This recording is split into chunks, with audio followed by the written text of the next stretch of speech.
crossed himself and muttered something under his breath, then trailed after them. Ryletta, with Orin at her elbow, did likewise. One by one, so did everyone else.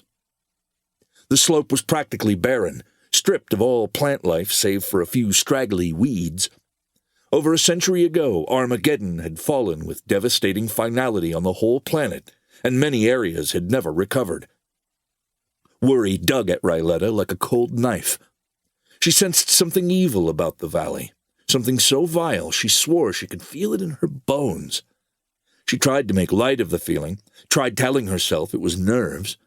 After all, stories about the Valley of Shadow had been the stuff of late-night campfire scares since she was little. Orin's hand was on his revolver. He was one of only 3 scavengers with guns. "Once we reach the lake, how about we strip down and skinny dip?" He grinned and winked. "Is that all you ever think of?" Ryletta said. "Woman, you're the only pleasure I have in this world, the only thing I care for besides myself." "Don't get mushy," Ryletta said, but she was mightily pleased. Gaul reached the bottom and stopped a stone's throw from the heavy yellow mist. He waited until everyone else had caught up and then said, "Who wants to go first?" Scragg extended a thick finger. "Hawkins, that would be you." The scrawniest of the men blanched. "How come?" "Because I say so," Scragg said. A redhead named Aretha snorted and said, "That's telling him, leader man." Hawkins swallowed and drew a rusty sword from its rusted scabbard. "I always get the dirty work." "If you pulled your weight more, maybe you wouldn't," Aretha said. "Go in a few steps and stand there until I say to come out," Scragg commanded. "That's all?" Hawkins said in obvious relief. Ryletta smothered a laugh. The fool didn't realize that was more than enough to establish whether the fog was poisonous or not. "The rest of you will cover me, right?" Hawkins said. "You bet," Scragg assured him. His face twitching from fright, Hawkins edged forward. "Always me, always me, always me," he said over and over. On the verge of entertaining the unnatural vaporous soup, he stopped and looked back. "Hey! How come it doesn't spread more?" "What?" Scragg said.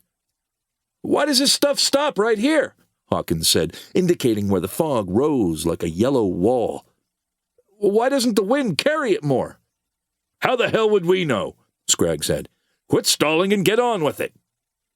Hawkins swallowed hard and inched his left foot forward. When his toes touched the fog, he jerked his foot back. Nothing happened, and he stuck his whole foot in, waited a few seconds, and pulled it out. "It's safe," he said cheerfully. "Your foot ain't you," Scragg said. Muttering, Hawkins inserted most of his left leg. He moved it up and down and from side to side and then stepped back and examined his pants. "I'm fine." "Your pants ain't you either," Scragg said.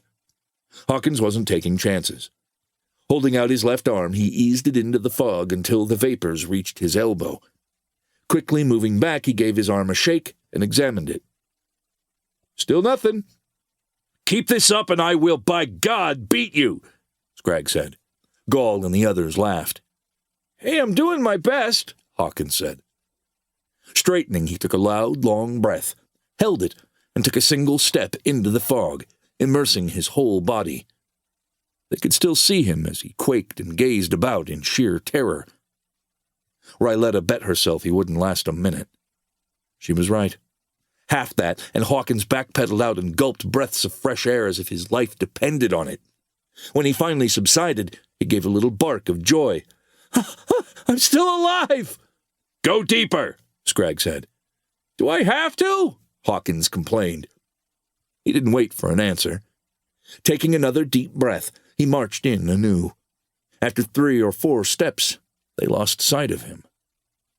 Ryletta tensed, anticipating a shriek or the roar of some beast, but all she heard was the sibilant whisper of the fog. "Hawkins!" Scragg called out. There was no answer. "You hear us in there?" Orin yelled. "Let us know if it's safe for the rest of us."